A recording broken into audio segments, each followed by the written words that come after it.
Bismillahirrahmanirrahim. Alhamdulillahilladzi khalaqal mauta wal hayata liyabluwakum ayyukum ahsanu amala wa huwal azizul ghafur. Asyhadu an la ilaha illallah wa asyhadu anna Muhammadan abduhu wa rasuluh.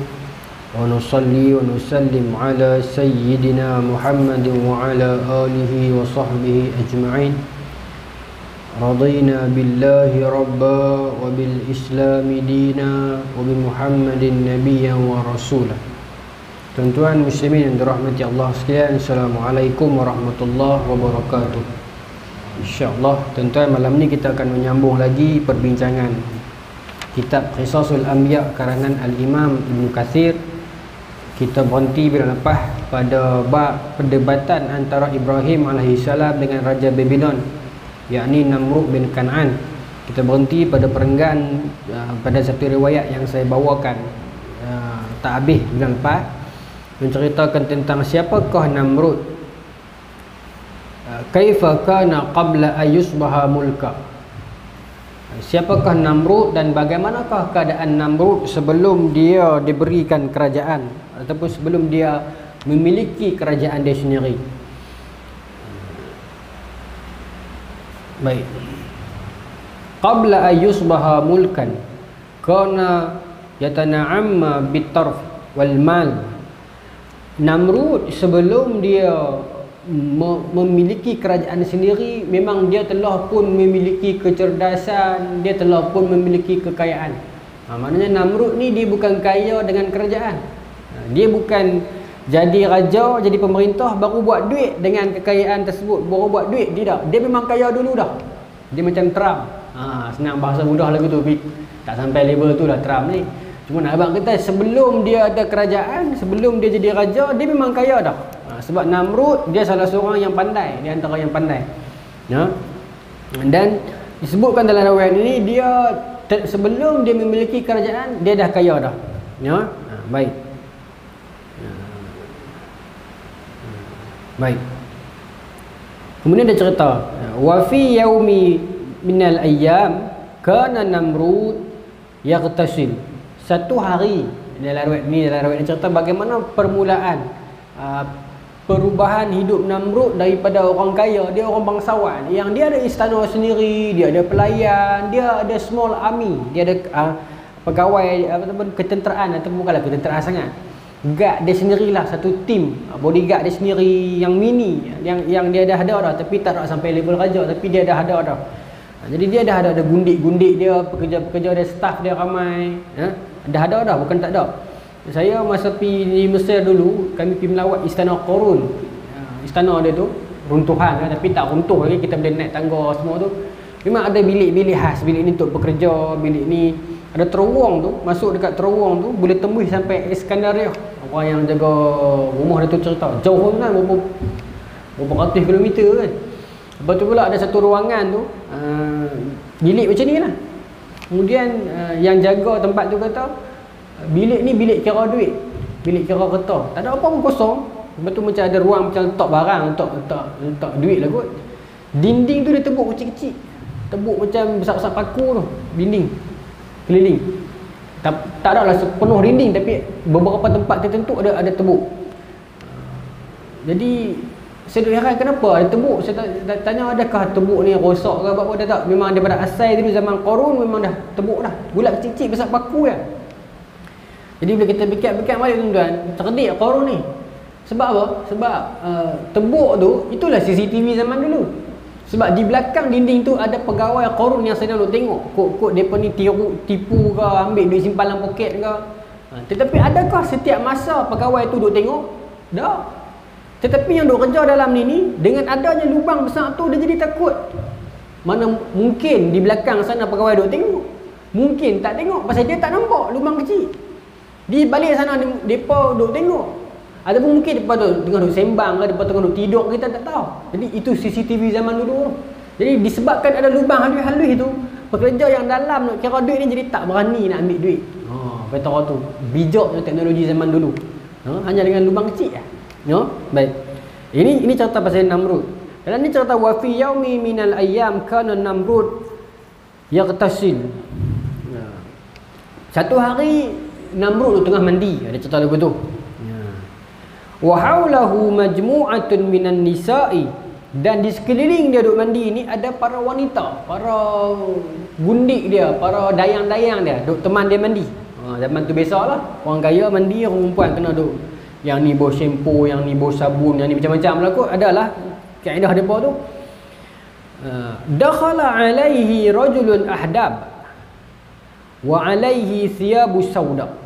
Tengah duk mandi dalam belik yak besar dia tu, belik yak mega dia tu. Orang perempuan, pekerja-pekerja perempuan ni pekat duk tonyoh rambut, tonyoh ketiak, tonyoh siku, bawa macam-macam lah depa buat aktiviti depa tu. Tengah duk mandi tu tiba-tiba masuk satu orang tua. Masuk dalam belik yak dia ni, tengah kawan duk mandi.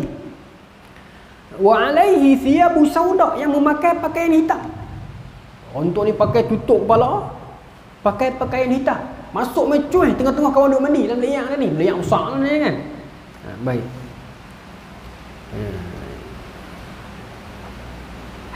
Haitsu istaghraba Namrud kaifa dakhala alaihi ila al-hammam bil qasr. Namrud jadi heran, kenapa orang tua ni boleh masuk dalam ruangan ini yang jauh, yang kecil, yang sempit. Maksudnya yang nak masuk tu kena lintas berapa banyak gad. Macam mana orang tua ni boleh lepas masuk dalam ni? Peringkat awal ni Namrud jadi marah. Orang tua ni siapa kan? Kemudian berkata orang tua tu dalam keadaan sinis. Orang tua tu berkata dalam nada yang sinis. Okey. A anta man sawfa tahkumal ardi wa man 'alaiha. Dalam orang tua tu masuk cuih depan dia dalam keadaan dia pun tak pakai apa. Yang masa tu dalam riwayat ni kata Namrud pun duk heran dah, macam mana orang tua ni boleh lintas semua gad-gad aku ni masuk ke dalam bilik ayah aku, my private area. Orang tua tu dah lah masuk, duk cuih depan dia. Lepas tu kata kat dia dalam keadaan yang sinis. Orang tua tu kata apa kat dia? Hang ni kan Namrud, orang yang satu hari nanti akan merintah dunia. Kalau kita dengar ayat tu macam bagus lah Ustaz, dia macam puji. Dah. Dalam riwayat ni kata, dia kata dalam keadaan yang nak merendahkan, sinis. Dan pula masa tu Namrud memang dia nak ada kerajaan, dia nak ada kerajaan sendiri, dia nak jadi pemimpin tapi tak dapat. Dia cuma jadi seorang businessman je. Jadi bila orang mai kata lagu tu, dia jadi geram. Dia jadi lagu seolah-olah macam hang perli aku lah. Hang bahasa orang muda orang ni kata apa? Hang mengaji aku lah. Seolah-olah macam tu. Adakah hang ni Namrud yang dia kata esok kan merintah dunia ni? Pi tegak lagu tu dekat kawan tu. Pi tegak dia lagu tu. Teguak pula dalam keadaan kawan ni tengah duk mandi, tak pakai apa pula. Ya, perempuan keliling ni. Ya, baik. Ghadaban Namrud ghadban syadida. Namrud dengar dia kata lagu tu, dia marah. Dia marah dengan kemarahan yang bersangatan dalam ni kata. Pasal apa? Pasal saya kata tadi tu lah, seolah-olah menganjing dia, seolah-olah macam perli dia. Dia tahu dia memang tak ada kerajaan. Dia kaya saja je, kan dia tidak kuasa. Nah, wa amara junudu biqatlihi, dan dia menyuruh para pegawai dia naik untuk bunuh orang tua tu. Ya. Kemudian wa qutila jami'il jawaril lawati kana haulahu. Kemudian lepas dah bunuh orang tua tu dah, dia suruh pula para askar dia ni punya kurang ajak Namrud ni, tuan-tuan boleh bayang. Masa ni dia tak jadi raja lagi. Dia dah bunuh orang tua tu mati, kemudian dia suruh para pegawai dia ni bunuh perempuan-perempuan tadi ni. Pelayan-pelayan dia tadi ni. Pasal apa? Pasal tak mau nanti perempuan-perempuan ni balik rumah cerita kat suami, cerita kat kawan, cerita kat jiran, cerita habis bolan TikTok, Facebook. Dia tak mau. Namrud ni dia tak mau. Dia tak mau cerita-cerita nak menjatuhkan dia, cerita-cerita nak merendahkan dia. Sekali lagi bila cerita ni sampai di luar, orang akan kata macam mana Namrud ni kata hebat sangat. Bodyguard punya ramai, macam mana satu orang tua je boleh masuk dalam yang kata kat dia, boleh lepas masuk. Dia tak mau benda tu semua. Maka lepas bunuh orang tua tu, dia perintah tentera dia ni, bodyguard dia ni, bunuh pula perempuan-perempuan tadi ni yang duk keliling tu, yang dengar cerita ni, yang duk ada dalam kejadian tu. Betul tak? Bisababil kalam alladhi sami'uhu minar rajulil ahdab.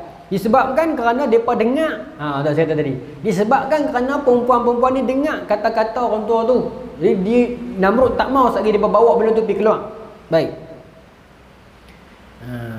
Tak apalah, selesailah. Dah bunuh orang tua tu dah bunuh habis pelayan-pelayan dia.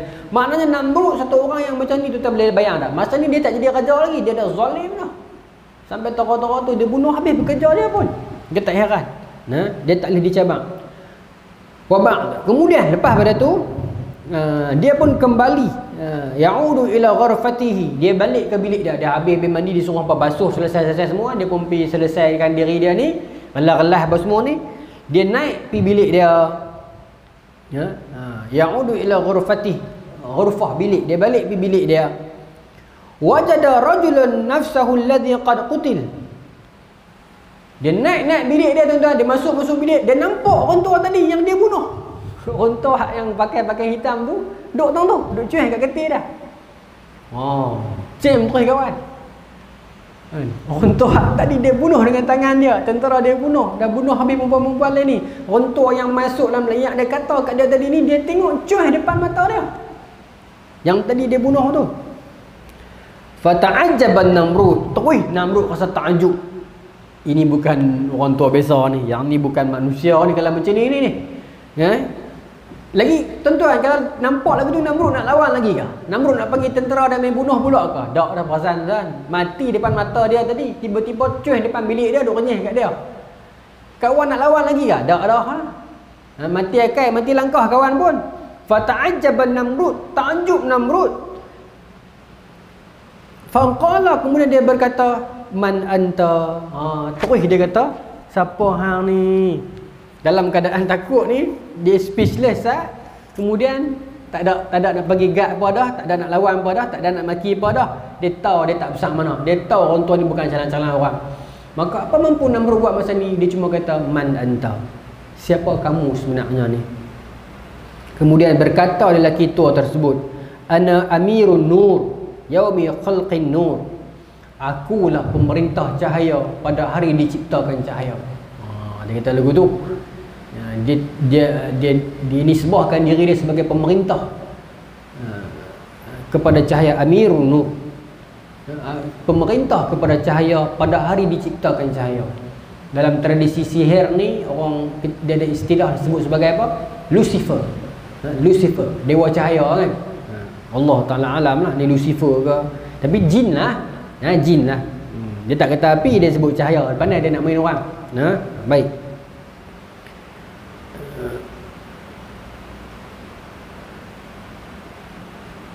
Dan dia kata, fa idza aradta an tahkumal ard wa ma 'alayha yajibu an tarani 'ala hi'ati al-haqiqah. Maka lepas dia cerita lagu tu, Namrud pun jadi tunduk. Maka lelaki tua ni yang kata jin ni, iblis ni, abang iblis dah senang. Dia kata kepada Namrud, aku tahu niat hang sebenarnya. Iblis ni kata, sebenarnya aku tahu niat hang. Aku tahu hang memang teringin nak perintah dunia. Hang memang teringin nak ada kerajaan sendiri. Pasal cara hang dengan zalim, dengan menipu orang, dengan duit banyak, dengan penayar orang semua ni, hang ada tokoh boleh jadi pemimpin yang besar ni, yang hebat ni. Maka tapi ada barrier, ada benda yang menghalang. Jadi tak apa, aku boleh tolong. Orang tua ni kata, aku boleh tolong. Aku dewa cahaya, aku raja cahaya. Aku boleh tolong hang sampai hang dapat kedudukan yang hang nak tu. Hang jadi raja, bahkan raja yang agung yang merintah dunia. Merintah dunia ni bermaksud apa? Empire dia besar. Tak adalah jadi perintah whole globe, tapi empire dia besar. Memang Namrud empire dia besar. Maka iblis ni kata, aku boleh tolong dengan syarat apa? Yajibu an tarani ala hi'atil haqiqah. Hang wajib, hang kena tengok aku dalam keadaan diri aku yang sebenar, bukan yang dalam keadaan berupa badan orang tua ni, bukan. Ni iblis ni kata dekat Namrud, hang kena tengok aku dalam keadaan rupa aku sebenar. Baik. Maka dia pun bertukar rupa dengan rupa dia sebenar. Allah Ta'ala alam lagu mana tak eloklah. Fatajassadu. Maka dia pun bertukar jasad. Fatajassad, dia bertukar jasad dia ni ke arah bisurratihil haqiqah, dengan gambaran, dengan rupa yang sebenar dia balik. Maksudnya lelaki tu ni, iblis ni bertukar rupa jadi iblis, dia rupa dia sebenar. Nah, kemudian dia ceritalah fakana syi'ru yaksul jasadih, rambut dia panjang sampai menutup jasad dia, ya. Kemudian tubuh dia besar, nah. Kana hadza rajul huwa iblis. Oh, dia habaq. Lelaki, ketahuilah bahawasanya lelaki tua ini adalah iblis. Iblis lah. Iblis. Iblis lah yang jumpa dia ni. Baik. Maka apa yang kena buat selepas dia dah tukar rupa jadi rupa betul dia, wa amara Namrud, dan dia menyuruh Namrud ayyasjuda lahu. Dia menyuruh Namrud agar sujud kepada dia dalam keadaan rupa dia yang sebenar tu. Maka Namrud pun tak cakap banyak lah, sujud terus lah. Pasal nak apa yang dia ni. Ya, baik. Ayyu'tihi al-quwwah. Fakana hadha awwalu liqa' baina Namrud wa iblis. Agar dengan dia sujud itu dia akan diberikan kekuatan. Macam contoh badang tu. Dia punya riwayat dia. Dia tak makan muntah lah. Kena tengok rupa sebenar, kena sujud. Dia kena sembah. Sujud ni bermaksud bukan sujud hormat, sujud sembah. Dan dia diberikan kekuatan. Dan inilah pertama kali awwalu liqa', perjumpaan yang pertama ataupun pertemuan pertama antara manusia, antara Namrud dan iblis. Ya, baik. Fa akhadha iblis yu'allimu Namrud sihra. Dan seterusnya itu iblis ini mengajarkan Namrud akan ilmu sihir. Nah, wa kaifa yusahhirun nas, dan bagaimana nak menundukkan manusia, atau sihir ni tunduk. Nah, menundukkan manusia, menyihirkan manusia di sudut depa punya macam mana nak bagi manusia tunduk kepada kita, nak bagi manusia suka kat kita, nak bagi manusia jadi bengong tengok kita, nak dengar cakap kita. Ni antara benda ni yang iblis ajak kepada Namrud ni. Pasal nak ilmu kepimpinan, nak bagi semua orang tunduk, ada ilmu penunduk dia. Ada sihir dia, nak bagi orang dengar cakap kita, nak bagi orang jadi bengong kan kita kan, ada nasi kangkang apa semua tu sihir tu iblis buat. Nak bagi orang jadi pukau dan sebagainya. Ya, ni semua ilmu-ilmu itulah yang diajarkan kepada Namrud. Ngamak hujung 4 belang kata apa? Ahmad Nafsu kata apa? Beta fikir pukau tu panjang-panjang macam pistol dia. Bukan. Tuanku tak tahu pukau tu apa. Kan? Pukau macam-macam ilmu penunduk ni lah bagi dekat Namrud. Siapa yang ajak? Kepala besar tu. Iblis sendiri yang ajak, tuan-tuan. No? Baik. Maka bila diberikan ilmu itu, wa yamlikul arda, kemudian dia dapat memiliki kerajaan, menguasai bumi.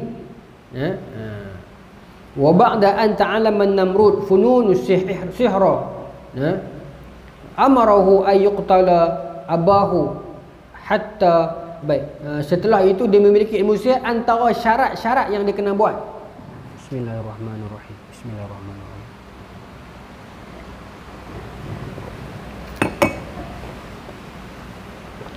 Antara syarat-syarat yang Namrud kena buat nak bagi asah lagi ilmu sihir dia, apa iblis suruh? Amarahu ay yuqtala abahu. Iblis suruh Namrud bunuh pak dia sendiri. Dengan itu kuasa dia akan bertambah dan dia akan jadi lebih kebal. Kemudian seterusnya panjang lagi cerita apa nama dia buat dia punya apa nama ni taj, mahkota, dia merintah manusia, dia memiliki tentera, panjanglah macam yang kita dah faham dah. Ya.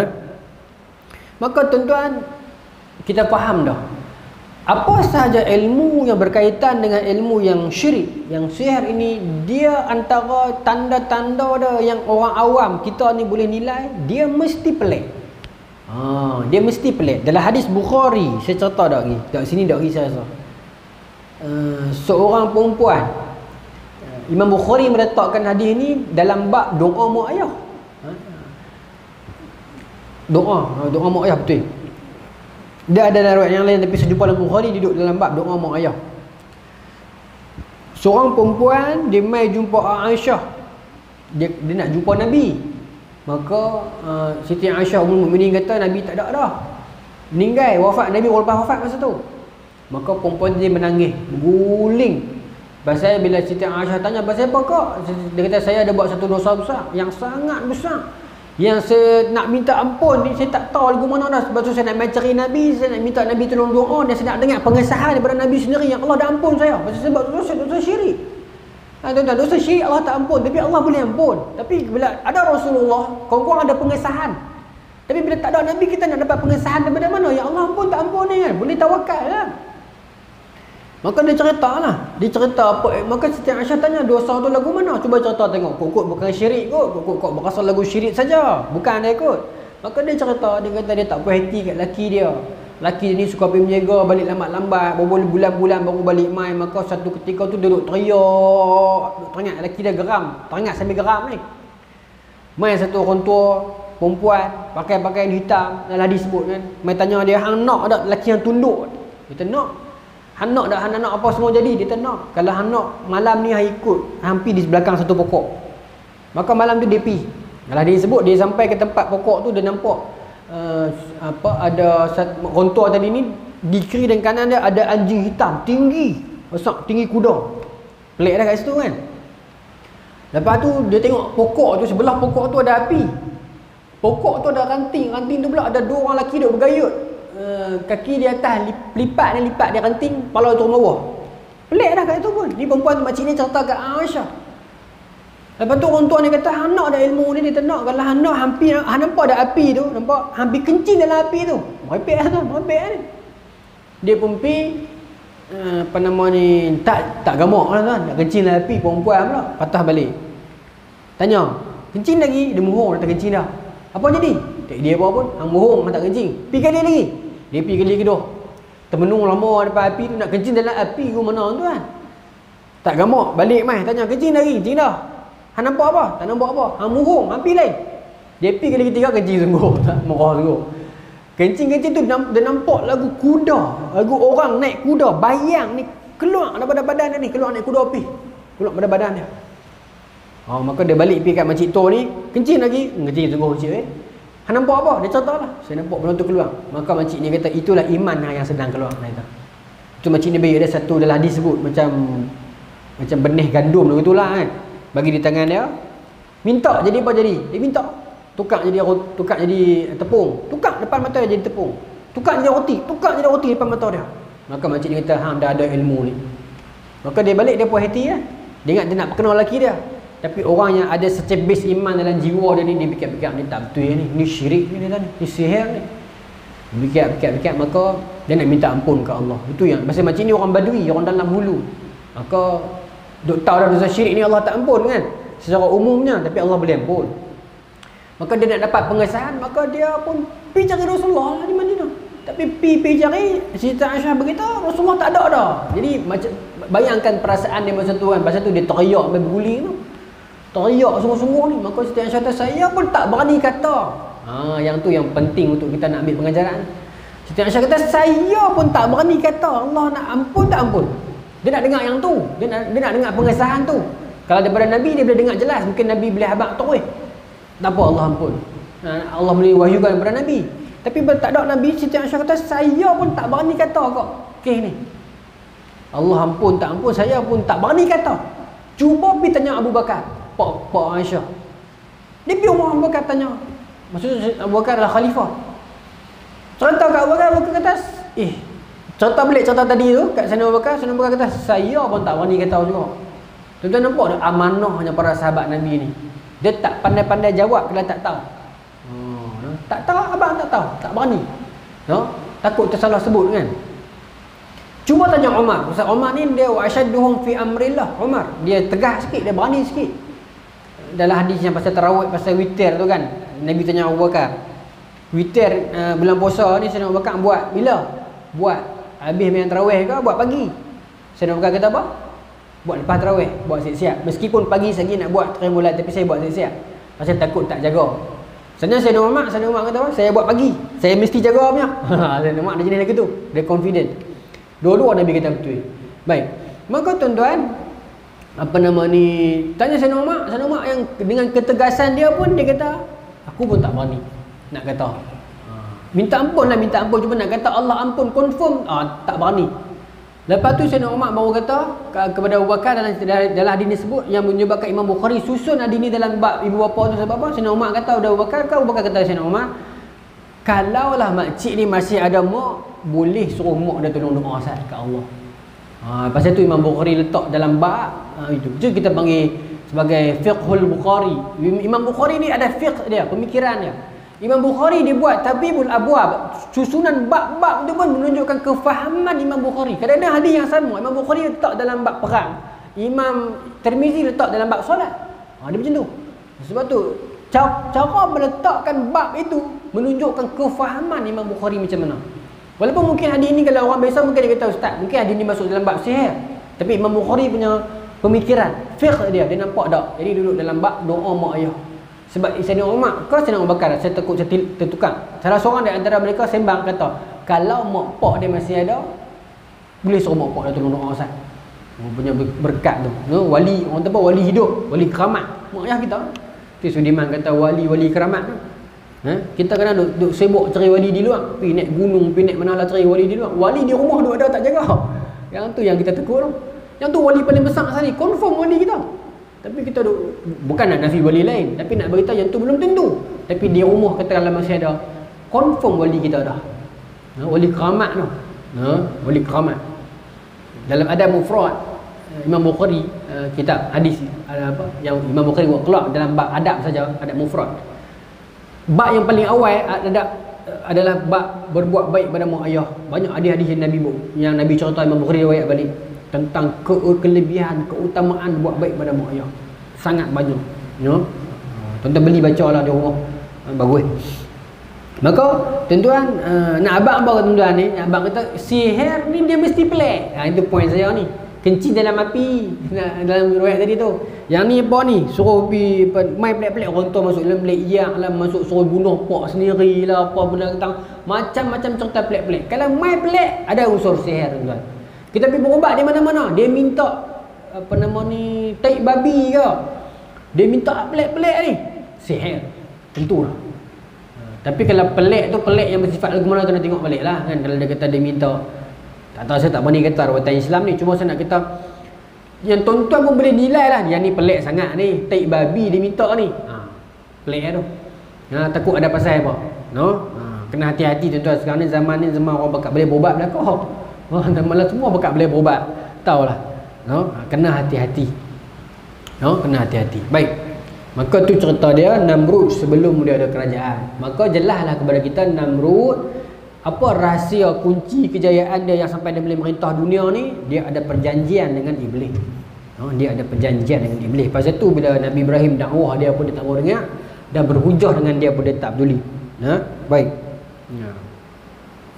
Mujahid dan yang lain-lain mengatakan, ni saya kembali buku tadi balik. Mujahid dan yang lain-lain mengatakan bahawa dia ialah salah seorang daripada 4 orang raja dunia yang besar. Sebab saya kata tadi dia perintah dunia. 2 orang beriman, 2 orang kafir. Yang beriman ialah Zulkarnain dan juga Nabi Sulaiman. 2 orang raja yang beriman yang perintah dunia. Dan 2 orang yang kafir ialah Raja Namrud dan Bukhtansar. Bukhtansar, Nebukadnezar kan. Maksudnya 4 orang raja dunia yang disebut oleh Mujahid. Dan dalam 4 orang raja dunia itu 2 orang beriman dan 2 orang kafir. Dan Namrud salah seorang daripada yang kafir itu, salah seorang daripada 4 orang yang menjadi raja dunia itu. Baik. Maka tuan-tuan, kita dah bincang dah bulan lepas kan, yang mana Namrud kata kat Nabi Ibrahim, tanya siapa Tuhan hang. Nabi Ibrahim kata, Tuhan aku yang boleh menghidupkan dan mematikan. Kemudian kata Namrud, ana uhyi wa umit, aku juga boleh. Dalam ni kata Namrud mendatangkan 2 orang daripada tahanan dia. Kita dah contoh dah itu kan. Seorang dia lepaskan, seorang dia bunuh. Maka Namrud kata, ni aku boleh, satu hidup satu mati. Maka qala Ibrahim fa inna Allah ya'ti bi syamsi minal masyriq fa'ti biha minal maghrib. Kata Nabi Ibrahim tengok Namrud bodoh meteor tu. Namrud tanya Nabi Ibrahim, Tuhan hang boleh buat apa? Nabi Ibrahim kata, Tuhan aku boleh bagi hidup, boleh bagi mati. Namrud kata, aku boleh. Sat, aku tunjuk. Dia ambil 2 orang, seorang dia bunuh, seorang dia bagi hidup. Maka dia kata, tengok, seorang mati, seorang hidup, aku boleh buat. Maka bila tengok lagu tu, Nabi Ibrahim faham dah, dia ni bodoh. Orang lagu ni jangan buang masa tuan-tuan. Orang ni Nabi Ibrahim ajak kita, orang lagu ni jangan buang masa berdebat panjang-panjang, buang masa. Maka Nabi Ibrahim kata, la ni Allah Tuhan aku buat naik matahari pada timur, hang buat naik pada barat. Dalam ni kata apa? Fabuhital ladzi kafar. Dia jadi terdiam bodoh. Terdiam bodoh si kafir ni. Dia jadi bodoh, tak nak buat apa. Jadi bengong. Maksudnya apa? Nampak orang yang pandai pusing ayat sangat ni, tak usah buang masa. Pasal kita tahu dia akan pusing ayat kita. Kita betul lagu mana pun dia akan pusing juga. So tutup perbincangan itu, tinggalkan dia. Tuan-tuan, memang ulama-ulama dulu, para nabi zaman dululah, kemudian ulama juga. Tradisi ulama dulu ialah mereka ni menjauhi pemerintah. Bismillahirrahmanirrahim.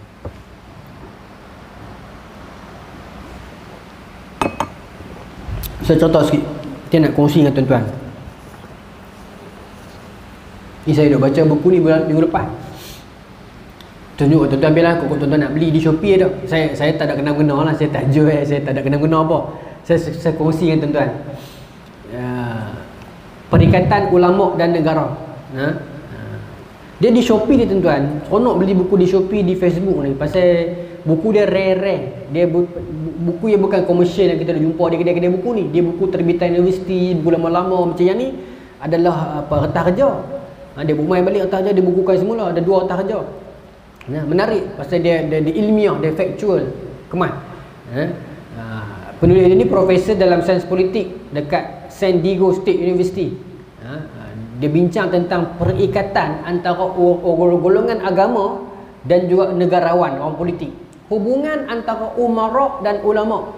Dia terjemah bahasa Melayu, dia kata ulama dan negara lah. Tuan-tuan, dalam ni dia buat main beberapa kajian. Memang dalam tradisi Islam, dia perbandingan tradisi Islam dan Kristian sebenarnya. Tak apa, saya nak cerita dalam tradisi Islam, ni kurun Masih ni saya putih kaji. Bermula kurun ke-7 Masih, pertengahan kurun ke-7 Masih sampai kurun ke-11 Masih, ulama memang menjauhi pemerintah. Bila kita kata kurun ke-7, bermaksud zaman awal, zaman Nabi kurun ke-7. Jadi bila pertengahan kurun ke-7, saya nampak dia adalah zaman Umayyah. Zaman Umayyah ni bermaksud apa? Permulaan khilafah tu.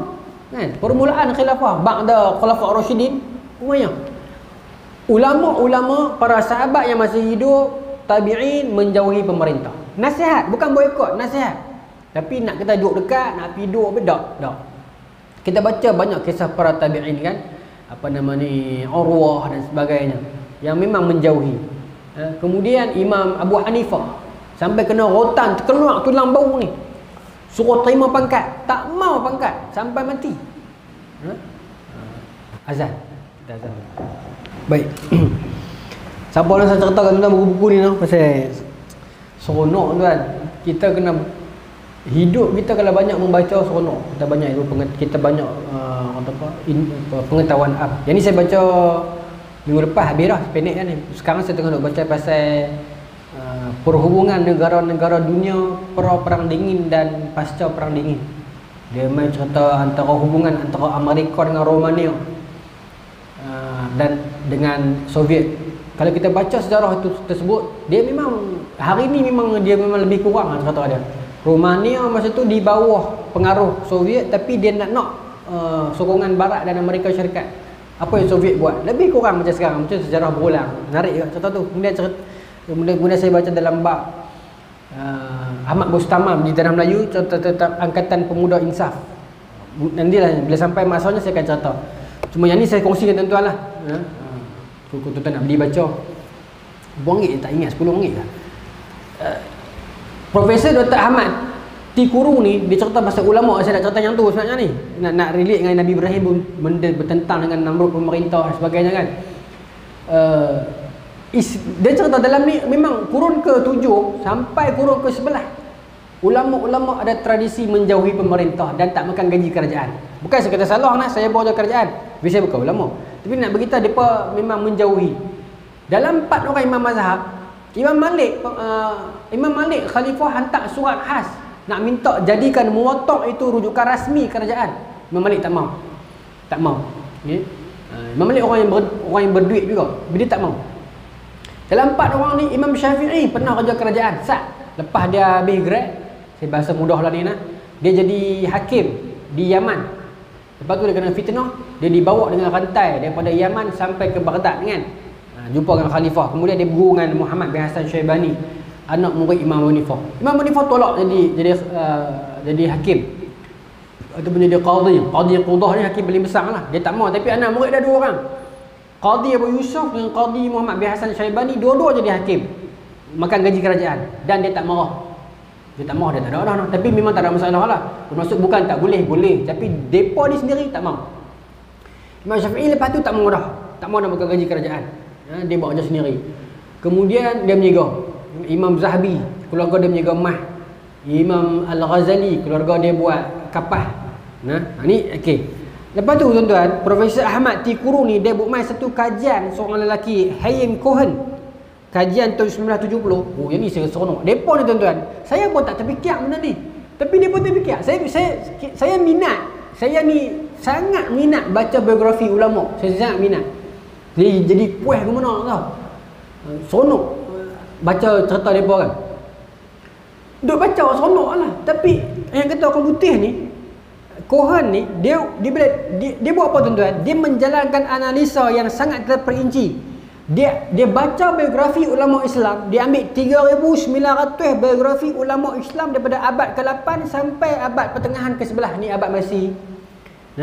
Daripada Mesir sampai wilayah Arab semua.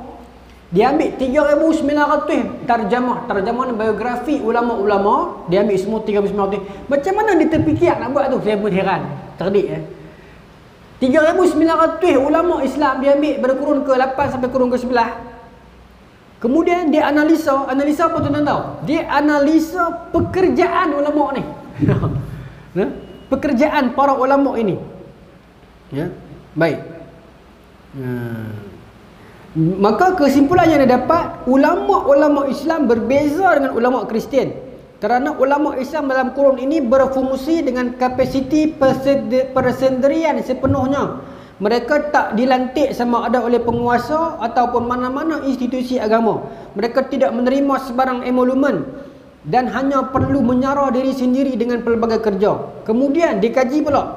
Dan ulama-ulama ini yang melakukan kerja-kerja perdagangan dan tukang industri tekstil 22%. Pemprosesan makanan 13%. Menjual dan menghasilkan produk kulit, besi, kayu dan tanah liat 9%. Perdagangan pelbagai 11%. Menjual minyak wangi 8%. Money changer 5%. Menjual buku, mencetak buku 4.5%. Tutor, menjadi tutor, dia tak pakai kerajaan jadi tutor 8%. Penyiasat kepada saksi-saksi. Zaman dulu orang cerai-berai apa semua ni, ada saksi, dia penyiasat, siasat nak tengok saksi itu fasik ataupun tidak, 3%. Dan out of 100% itu hanya 8.5% sahaja yang jadi pegawai kerajaan. Yang lain dia mengelakkan diri. Dia pun kaji sampai tahu tu, no? Baik. Sekali lagi saya kata, bukan saya nak kata zaman lalu tak libat tu boleh. Saya bekerja kerajaan. Saya nak kata zaman dulu tradisi dia. Okey, baik. Kenapakah pada pertengahan kurun ke-11 tiba-tiba ramai ulama yang kerja kerajaan, yang duduk dalam kerajaan? Dia kaji. Rupanya tuan-tuan, pada pertengahan kurun ke-11 Masihi lah ni. Ni Masihi, dia pasal depa ni kaji daripada sumber orang putih, Masihi lah. Bukan sumber orang putih, sumber kita, tapi kertas kerja tu dibentangkan di Washington. Pertengahan kurun ke-11 zaman dinasti Saljuk. Zaman siapa tuan-tuan? Paling terkenal bendahara, iaitu Nizam Al-Muluk. Nizam Al-Muluk nanti mati kena dengan Asyashin. Tapi Nizam Al-Muluk, dia ialah bendahara yang cerdik, bendahara yang sangat pandai, yang menyebabkan naik kerajaan Saljuk gila-gila sampai mempertahankan Islam. Peringkat awal mereka ni lah Bani Saljuk yang menyelamatkan maruah Islam. Baik. Bendahara Nizam Al-Muluk ni, dia buat madrasah kecil-kecil, madrasah Nizamiyah, yang akhirnya berkembang jadi universiti pertama dalam dunia kan, Nizamiyah kan. Baik. Tapi Nizamiyah hanya madrasah ni banyak dia buat, dan dia gunakan dana kerajaan lah dia buat. Yang di dalam tu budak-budak ni, budak-budak susah dia ambil mengaji dalam tu, fully sponsored, scholarship kerajaan bagi, mengaji agama. Bila besar jadi ulama, maka dia kena berbakti balik kepada kerajaan.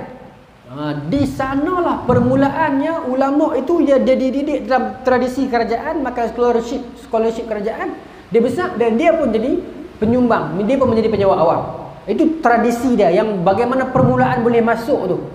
Lepas pada tu tuan-tuan, dia mai zaman Ayubiyah, Sultan Salahuddin Al-Ayubi and so on berlarutan, dia memang rapat dengan ulama dah. Ulama kerajaan memang rapat dah. Ya? Kita baca kemudian zaman Ibn Taymiyah, zaman apa nama ni Ar-Razi. Zaman tu pun dah ada pemerintah, dah ada qadi qudah dalam Bidayah Nihayah. Imam Ibn Katsir kata qadi, kepala kepada qadi-qadi ni qadi qudah. Dah ada dah yang dah ada gaji apa semua, dah ramai dah. Dah ramai dah. Nanti dia ada perbincangan tentang bagaimana para qadi ni dapat duit, elang kemudian macam panjanglah. Tapi saya beritahu turning point daripada abad ke-11 masih siapa lelaki yang bertanggungjawab ini? Nizam Al-Muluk, yang menyebabkan perpindahan ramai orang-orang agama ni masuk kerja kerajaan. Kalau dalam zaman kita di Malaysia ni, Perdana Menteri kelima Tun Abdullah Ahmad Badawi, dia buat kafah, dia buat Jaqaf bukan kafah, Jaqaf. Dia buat SABK.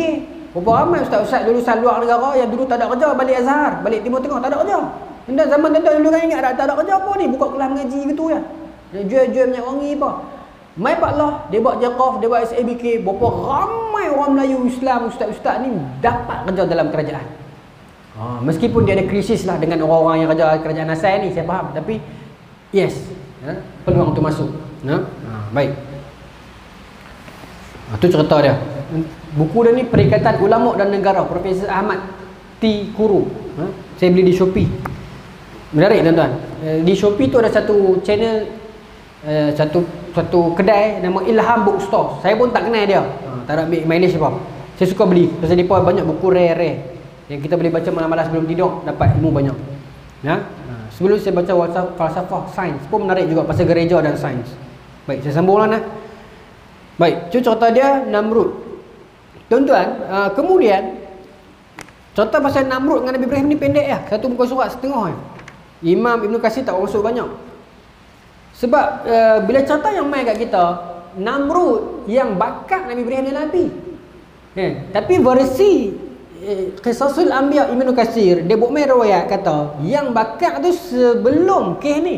Yang bakat tu zaman Nabi Ibrahim duduk dalam Dewan Undangan Negeri, dalam peringkat kampung dia, selepas dia hancurkan berhala tu. Lepas kisah tu lah viral, baru Nabi Ibrahim punya kes ni naik, punya cerita ni naik ke peringkat federal, baru Namrud panggil. Jadi cerita tentang Namrud ni kata dalam ni berhenti setakat itu. Yang mana Nabi Ibrahim tinggalkan dia, malaikat ataupun dalam terjemuh kata, dalam tafsir kata malaikat ataupun nabi yang lain yang datang dakwah dia tak mau dengar juga. Yang akhirnya dia ajak perang. Tentera dia siap dengan semua gajah apa semua, tentera malaikat itu dengan nyamuk ya. Akhirnya tentera itu menang. Itu cerita yang Ibn Katsir bawa, saya nak habis yang tu lah dalam masa seminit dua ni. Baik. Maka Abdul Razak meriwayatkan daripada Muammar, daripada Zaid bin Aslam. Zaid bin Aslam ni tokoh, dia wafat 138 Hijrah. Berkata pernah satu ketika Namrud mengadakan jamuan makan malam. Ramai orang datang kepadanya untuk makan-makan, termasuk Ibrahim yang diundang makan bersama. Ibrahim tak pernah berkumpul dengan pemerintah kecuali pada hari itu sahaja. Di mana hari tersebutlah berlakunya perdebatan antara dia dan raja, yang ayat Quran tadi ni. Baik. Tidak seperti orang lain, Ibrahim tidak diberi makan. Ibrahim seorang tak dapat makan, lain semua dapat. Itu perangai pemerintah yang jahat. Dia akan bagi rakyat dia susah, dia akan bagi rakyat dia miskin, dia akan bagi rakyat dia bodoh agar senang dia nak tipu rakyat dia, agar senang dia boleh bermainkan rakyat dia. Ini pemerintah yang jahat. Dan pemerintah begini sampai sekarang masih ada di mana-mana tempat dalam dunia. Dia tak suka rakyat dia pandai. Bila rakyat dia pandai, rakyat dia akan tinggalkan dia. Korea Utara misalnya, dan beberapa negara yang lain. Dan beberapa pemimpin yang lain.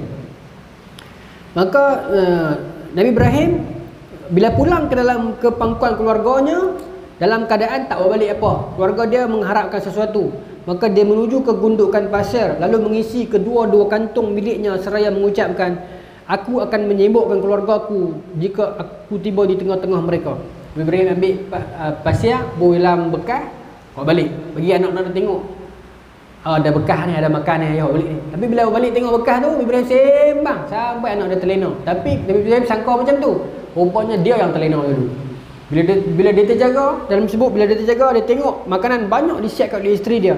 Maka tanya Nabi Ibrahim, di manakah kamu memperolehi makanan ini? Jawab isterinya, daripada uncang yang abang bawa itu, daripada uncang yang engkau bawa.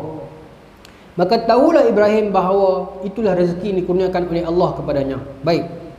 Seterusnya Zaid bin Aslam menyambung mengatakan, Allah mengirimkan kepada raja itu seorang malaikat yang menyuruhnya beriman kepada Allah, tetapi dia menolaknya. Lalu malaikat mengajaknya untuk yang kali keduanya, sampai kali ketiganya dia tetap menolaknya. Kemudian malaikat itu berkata, kumpulkan semua yang boleh engkau kumpulkan, dan aku akan kumpulkan tenteraku. Sebab tu kisah pasal Namrud ini, dia end up dengan kisah dia dengan malaikat punya army. Sebab dia pun ada juga dia punya sisi sihir dia, dia ada sisi-sisi iblis dia. Maka tak mustahil riwayat ini. Sebab kita sering tersilap kat situ. Kita kata Nabi Ibrahim, Namrud yang bakar Nabi Ibrahim tu. Dalam yang kita duk mengaji ni, dalam banyak riwayat yang dibawa, proses pembakaran Nabi Ibrahim itu berlaku sebelum dia berdialog dengan Namrud. Dalam istilah akademik kita panggil apa? Anachronism, unsur-unsur yang bermasa ni kan, berselisih masa dengan riwayat ini. Jadi kalau ikut timeline dia, yang dibakar itu sebelum dialog dengan Nabi Ibrahim ni. Kesudahan Namrud ialah apa? Dia berperang. Namrud mengumpulkan bala tenteranya tepat pada saat matahari terbit. Kemudian Allah mengirimkan, dalam ni dia terjemah kata lalat, yang tidak terlihat oleh mereka. Lalat-lalat itu memakan daging dan darah mereka hingga tertinggal hanya tulang belulang sahaja. Kemudian seekor lalat dari lalat-lalat itu masuk ke dalam lubang hidung Raja Namrud dan menetap di dalamnya selama 400 tahun. Dengan lalat itulah Allah mengazabkannya. Selama itu jugalah dia selalu memukul kepalanya sehingga Allah membinasakannya. Dalam riwayat yang lain kata dia sampai dia hire orang, dia buka jawatan Suruhanjaya Perkhidmatan Awam. Jawatan apa? Jawatan untuk katok kepala dia.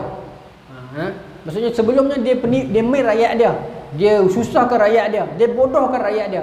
Akhirnya Allah buat rakyat dia katok kepala dia dan dia suruh katok.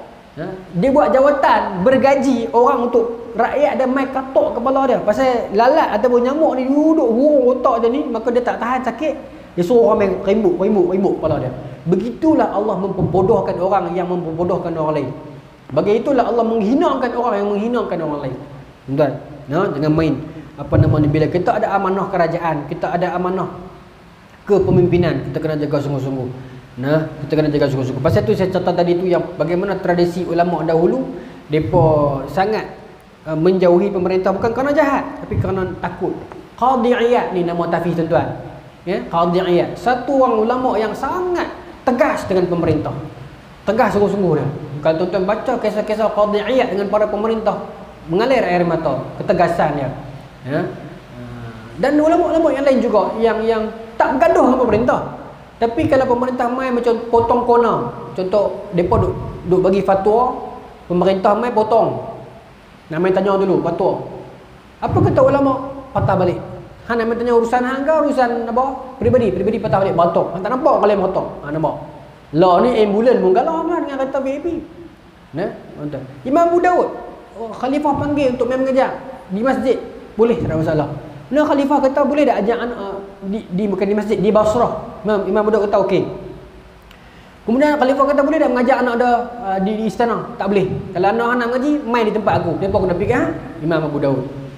Begitu juga imam-imam yang lain yang ketegasan mereka itu ada. Kerana itulah pemerintah zaman dulu itu mereka hebat. Kerana ulama di sekeliling mereka itu hebat. Sebab tu kita kena hati-hati kalau kadang-kadang rosaknya pemerintah kerana rosaknya ulama yang ada di sekitar pemerintah tersebut. Wallahu ta'ala alam tuan-tuan. Bulan depan kita masuk bulan depan puasa. Lepas pada tu lah lepas pada tu bulan puasa saya rehat lah. Saya tak ceramah, saya tak tazkirah pun tak ada. Lepas tu kita sambung Nabi Ibrahim dengan kisah ni lah. Nabi Ibrahim dengan kelahiran Nabi Ismail. Ni pun pendek dengan terus Nabi Ismail berhijrah ke Mekah. Dan cerita ni pun tuan-tuan tahu dah banyak ni. Kita nak pipi lagi ni. Wallahu ta'ala alam. Bismillahirrahmanirrahim. Allahumma rzuqna fahman nabiyyin wa hifdzal mursalin wa ilhal malaikatil muqarrabin wa hdina fi hidayatil arifin rahmatika ya arhamar rahimin. Allahumma ja'al jam'ana hadza jam'an marhuma wa tafarraqna min ba'dihi tafarraqan ma'suma wa la taj'al lana fila wa la ma'ana wa la man yasma'una syaqiyan wa la matruda wa la mahruma. Rabbana atina fid dunya hasanah wa fil akhirati hasanah wa qina adzabannar. Sallallahu ala sayyidina Muhammadin wa ala alihi wa sahbihi ajma'in. Walhamdulillahirabbil alamin. Assalamualaikum.